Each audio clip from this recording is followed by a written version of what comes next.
بسم الله الرحمن الرحيم. السلام عليكم ورحمة الله وبركاته. الحمد لله رب العالمين والصلاة والسلام على سيد المرسلين محمد وآله وصحبه أجمعين أما بعد. حاضرین و ناظرین، یہ درس نمبر 898 ہے اور آج سورہ ہود کی دو آیتوں کی تلاوت کی جائے گی، آیت نمبر 18 اور 19، 18 and 19۔ چلیے سب سے پہلے ان دو آیتوں کی تلاوت کرتے ہیں، لفظی ترجمے اور ترجمے کے بعد تشریح کرتے ہیں۔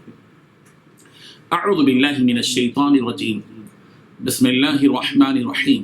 ومن اظلم ممن افترى على الله كذبا اولئك يعرضون على ربهم ويقول الاشهاد هؤلاء الذين كذبوا على ربهم الا لعنة الله على الظالمين الذين يصدون عن سبيل الله ويبغونها عوجا وهم بالآخرة هم كافرون۔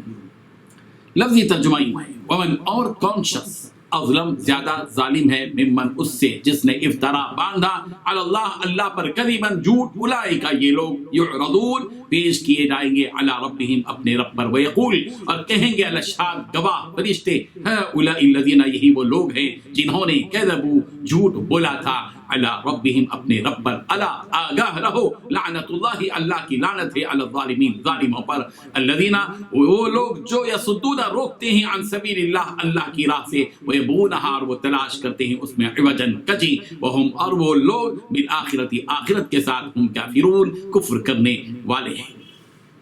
ترجمہ یوں ہے، اور اس سے بڑھ کر ظالم کون ہوگا جو اللہ پر جھوٹ افترا کرے۔ ایسے لوگ اللہ کے سامنے پیش کیے جائیں گے اور گواہ کہیں گے کہ یہی لوگ ہیں جنہوں نے اپنے رب پر جھوٹ بولا تھا۔ سن رکھو کہ ظالموں پر اللہ کی لعنت ہے جو اللہ کے راستے سے روکتے ہیں اور اس میں کجی چاہتے ہیں اور وہ آخرت سے بھی انکار کرتے ہیں۔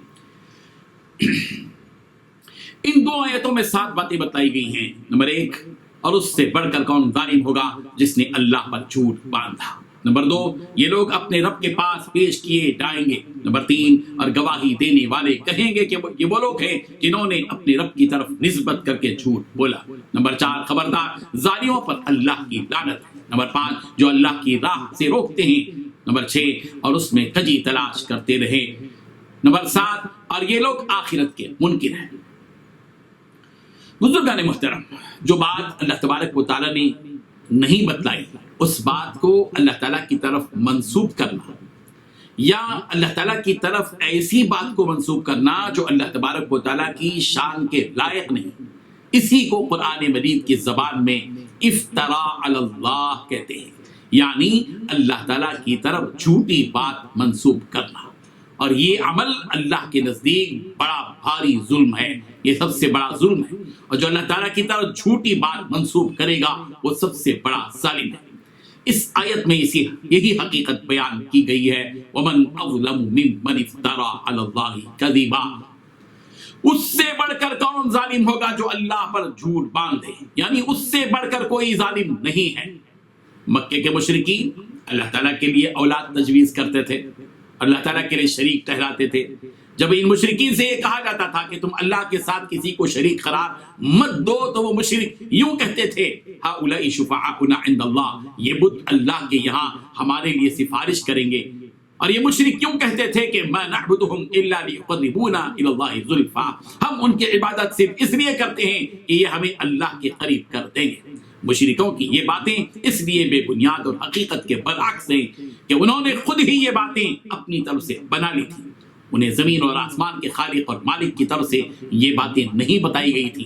خود سے اللہ تعالیٰ کے بارے میں ایسی باتیں تجویز کرنا اللہ تبارک و تعالیٰ پر جھوٹ باندھنا۔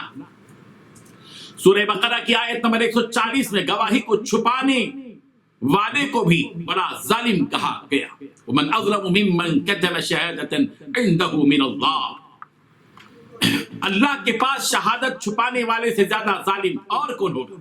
سورہ انعام کی آیت نمبر 21 میں بھی یہی بات کہی گئی، ومن اظلم ممن افترى على الله كذبا او كذب بآياته، اور اس سے زیادہ بے انصاف کون ہوگا جو اللہ تبارک و تعالیٰ پر جھوٹ باندھے یا اللہ کی آیتوں کو جھوٹا بتلائے۔ اولئک یعرضون علی ربہم، ان لوگوں کے بارے میں یہ حقیقت بتائی گئی کہ یہ لوگ اپنے رب کے سامنے پیش کیے جائیں گے، کفر اور شرک میں غرق رہنے والے اور اللہ پر جھوٹ اور بہتان باندھنے والے قیامت کے دن اپنے رب کے حضور پیش کیے جائیں گے اور ان کا سخت ترین حساب لیا جائے گا۔ یوں تو ساری انسانیت قیامت کے دن رب ذوالجلال کے روبرو پیش ہوگی، لیکن ان کافروں اور مشرکوں کو بطور خاص رب ذوالجلال کے حضور پیش کیا جائے گا تاکہ بطور خاص ان مجرموں کی رسوائی ہو۔ ان کی پیشی ان جگہوں پر ہوگی جن جگہوں پر حساب اور سوال ہوگا۔